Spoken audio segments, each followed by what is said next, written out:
The stagecoach rattled down the dusty road as Clara Mason clutched the small bag in her lap, knuckles white. She had never been this far west. She had never met the man she was supposed to marry. All she had was a letter with a name, Samuel Carter, and a promise of a new beginning far from the town where loneliness had followed her like a shadow. Life had been heavy since her parents died, especially in a world where a woman alone didn't belong anywhere. The marriage broker in St. Louis said Samuel was a good man, a rancher, widower, needed a stepmother for his little girl and a partner for his life. Clara had closed her eyes, signed the papers, and boarded the coach with trembling hope. When the wheels stopped in front of an old wooden gate, Clara stepped out, dust swirling around her boots. She looked at the sprawling ranch ahead, fences stretching out to nowhere, a house with a broken porch post and a stable roof half collapsed on one side. She'd imagined something different, cleaner, newer, more alive. But she took a breath. Life rarely gave what one imagined. A little girl stood under the porch roof, barefoot, hugging a worn-out doll with one missing button eye. Her hair was pulled in a messy braid and her dress was faded. But her eyes, big, warm, brown, sparkled with something Clara had not seen in years. Hoping. Before Clara could say anything, the front door swung open. A tall man stepped out, broad shoulders, hands calloused, face shadowed with a short beard and exhaustion. His blue eyes took one long look at Clara, and confusion flickered across them. "Ma'am, I think you might be lost," he said, voice deep and gravelly. Clara stiffened. "Is this the Carter Ranch?" "Carter, yes, but I'm James Carter. I'm not expecting a bride." Her heart froze, air trapped in her chest. Wrong ranch, wrong man, wrong life. James rubbed the back of his neck. "My brother Samuel, his ranch is 10 miles south of here." Her cheeks burned. The stagecoach had already disappeared over the hill. She was alone. "I'm so sorry," Clara stammered. "They must have dropped me at the wrong place." Before James could answer, the little girl stepped closer. She tugged Clara's dress gently and whispered with the softest trembling voice, "God finally sent you to us." Clara blinked. "Sweetheart, I think there's been a mistake." But the girl shook her head, her small chin lifting as if she knew something the adults didn't.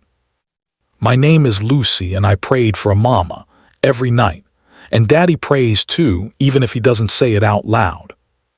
James swallowed and looked away. Clara noticed moisture in his eyes, just for a second before he blinked it away. "Lucy," he said gently, "Miss Clara isn't here for us." Lucy's little voice cracked, "But she fits." Clara didn't understand, but Lucy continued, "You look like the woman from my dream." James let out a slow, heavy breath and murmured, "Lucy's been dreaming about her mama coming back." "Oh," Clara whispered, her chest tightening. Lucy lifted her doll. "Even Dolly thinks you're the one God sent." Clara felt her heart soften in a way she couldn't fight. "Honey, I wasn't sent to you. I promise. I'm supposed to be at your uncle's ranch." Lucy frowned. "Uncle Sam drank too much last Christmas and fell off the barn roof." Clara blinked. I'm sorry." James nodded reluctantly. "My brother passed away last year." Her knees almost buckled. Then who did she sign papers for? Who was she supposed to marry? Everything swirled. Fraud, mistake, a cruel joke. But before she could fully panic, her stomach growled loudly. Lucy gasped dramatically. "She's hungry, Daddy. She needs food and water and a bed." James sighed. "Come inside, Miss Clara. You look like you've had a long day." Inside, the house was simple but warm. Worn-out furniture, see-through curtains that had once been white, a patched rug. Every corner whispered a story of survival. Clara sat at the kitchen table while James heated stew. Lucy sat beside her, staring without blinking. "You don't have to stare so hard, sweetheart," Clara said with a small smile. Lucy leaned closer and whispered, "I just want to remember your face." Clara's throat tightened. "Why?" "In case you leave and don't come back." Clara's spoon paused halfway to her mouth. James stiffened, turning away. A silence filled the room, thick, heavy. After dinner, Clara tried to explain she needed to leave early in the morning, but Lucy clung to her skirt like a kitten terrified of thunder. "Daddy," she whispered, "please don't make her go." "Lucy," James said softly. "She's the one," Lucy pleaded. "I know it." James knelt down. "Sugar, Miss Clara came here by accident." "But God never does accidents." James shut his eyes, jaw tightening. Clara's heart ached so deeply she had to look away. That night she slept in the spare room, a small space with faded wallpaper, a lopsided bed frame, and a window overlooking the moonlit fields. She lay awake for hours, thinking of the mistake that had brought her here, of the little girl who clung to her like a lifeline, of the man who carried more weight in his eyes than any man should.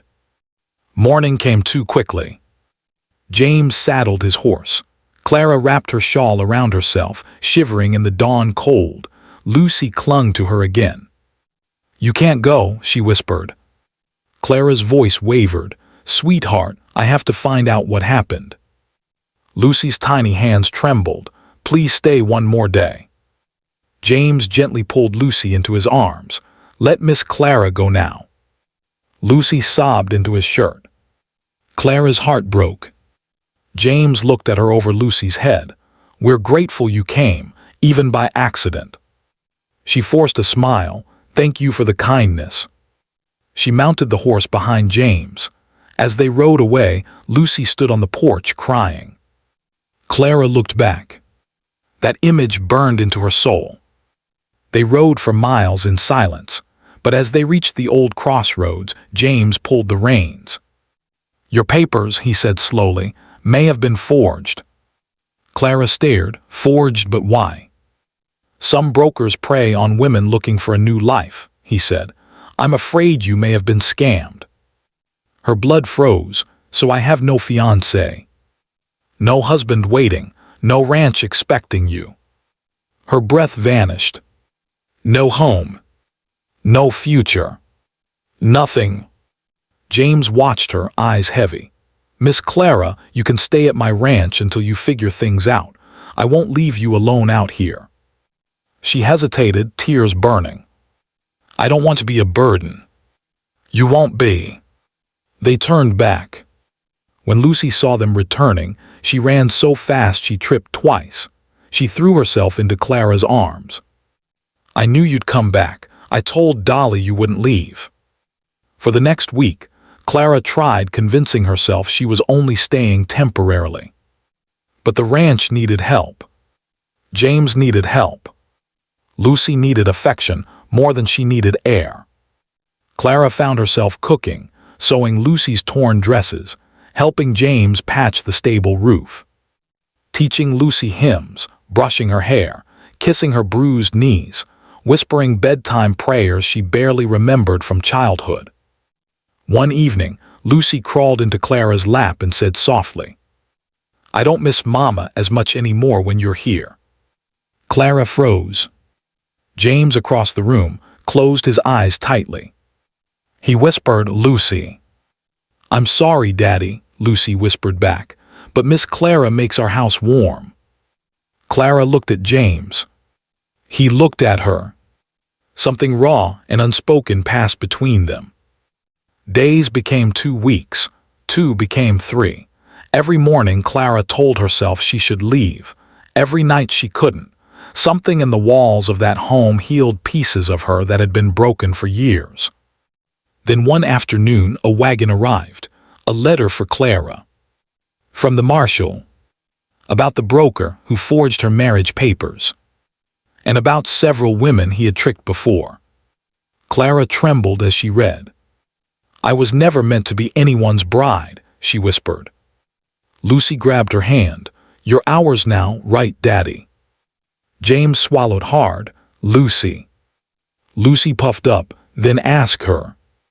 Clara's breath hitched. "Ask me what?" James stood slowly, wiping dirt from his hands. His voice was low and steady, but shaking at the edges. "Clara, this ranch hasn't felt alive since my wife passed. Lucy hasn't smiled like this in years, and he exhaled shakily. I haven't slept peacefully since before the war. Lucy hopped excitedly. Ask her daddy. James stepped closer, eyes locked on Clara's. You came here by mistake, but I don't think it was a mistake at all. Her heart pounded. I don't have much, he said, but I'll spend my life trying to make you feel safe, wanted, loved, if you'll stay permanently. Lucy tugged Clara's sleeve. Say yes. Tears blurred Clara's vision. James, Lucy, I came here with nothing, no family, no past, no future. Lucy pressed her forehead to Clara's. But God sent you to us, she whispered. Clara's tears fell freely. She knelt before the little girl. If I stay, can I be your mama? Lucy screamed with joy and hugged her so tightly Clara almost fell backwards. James stepped forward, slow, hesitant, afraid, and when Clara looked up at him, he finally let emotion break across his face. He reached for her hand. Stay, he said, voice cracking. Be my partner, be her mama, be our home. Clara whispered through tears. I was lost until I found you. Lucy danced in circles, shouting, I knew it, God sent her. That night the three of them sat on the porch, watching the sun disappear behind the hills. Lucy on Clara's lap, James' arm tentatively around Clara's shoulder. For the first time in years, Clara felt the world settle into place. A wrong ranch. A wrong letter. A wrong road. But the right miracle. Sometimes God sends you exactly where you never meant to go, because that is where your soul was always meant to belong.